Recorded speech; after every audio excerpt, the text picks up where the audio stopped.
सवाल ये है कि आपकी जीत हुई, सभी ने अपनी बातों को रखी, ये कमेटी कैसे काम करेगी? क्या कोई हेल्प डेस्क नंबर इसका निकलेगा जिससे लोग जुड़े? जीत आपकी जीत हुई है, जीत मेरी नहीं है, ये सच्चाई की जीत है। और जो कब्रिस्तान था, थोड़ा टाइम लगता है सच्चाई को जीतने में, लेकिन जीत हमेशा सच्चाई की होती है और हक की होती है इंशाल्लाह। और आगे भी इस तरह का कहीं भी मसला होगा, सबसे पहले मैं आपके माध्यम से एक बात कहना चाहता हूँ।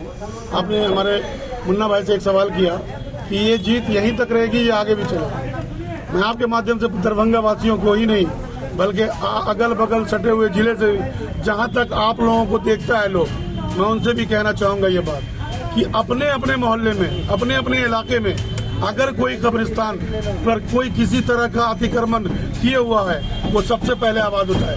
हम लोग, हमारी कमेटी के एक एक लोग ईमानदार हैं, वो लोग आपके साथ रहेंगे। जहां भी होगा वहां पर एक कॉल कीजिए, हमारा जो नंबर है, बहुत सारे लोगों के पास नंबर है कमेटी के, किसी भी मेंबरान का नंबर पर आप कॉल करें, हमारे सारे लोग, सारे कमेटी के लोग आपके साथ रहेंगे, चाहे वो दरभंगा जिला का कोई भी कोना होगा इंशाल्लाह। बहुत सारे ऐसे भी जगह जमीन होंगे कि लोग खुद से नहीं छोड़ना चाहेंगे, वो कानून में चले जाएंगे। जी ऐसा होता है, होता कहाँ है? देखिए ये ईमान की बात है। अभी आपने हमने सीधे बात कहा, जीत ईमान की और सच्चाई की होती है। होता क्या था पहले जमाने में कि किसी ने, कोई जमींदार हुआ करते थे जिनके पास जमीन ज्यादा हुआ करती थी, तो उन लोगों ने ऐसा काम किया कि 4 कट्ठा 10 कट्ठा जमीन कब्रिस्तान को दे दिया, लेकिन वक्फ मनामा में नहीं चढ़ा, मान लेते हैं। लेकिन कब्र हुआ, हजारों कब्र हुए। जब उनके बेईमान बेटा पोता नाती हुए, जो उनके वारसान आए, जो बेईमान हो गए, बेईमान किस्म के, हमने उनको नाम बेईमान किस्म के चोर, कब्रिस्तान चोर कहेंगे, कि बाप दादा की दी हुई जमीन को वो आज पेपर दिखा करके सारे कब्र को ध्वस्त करके उस पर मकान बनाने का काम करते हैं। इस तरह के लोग हैं जो कोर्ट जाते हैं। आपका सवाल एकदम दुरुस्त है।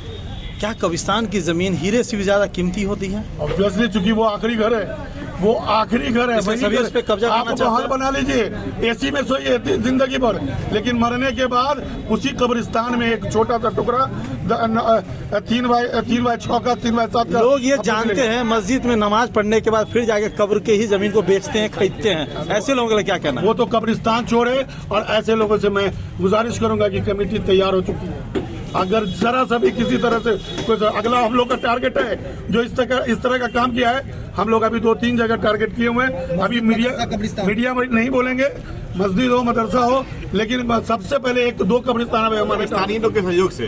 तो स्थानीय लोगों के सहयोग से अगर वो हमारे वहाँ के लोग हम लोगों का सहयोग करेंगे तो मैं उनको भी उजाड़ फेंकूंगा, बिल्डिंग को ध्वस्त करने का काम करेंगे इंशाल्लाह। यहाँ के जो लोग कह रहे हैं कि जो और कब्रिस्तान की जमीन पे है उनको लीगल नोटिस कब तक जाएगी? इंशाल्लाह हम लोग का कहते हो कि दो तो तुरंत जाएगी अभी, और जो यहाँ निकला है हम लोग कल की मीटिंग रखे हैं, कल की मीटिंग में हम लोग उसको एक नोटिस भेजेंगे इंशाल्लाह।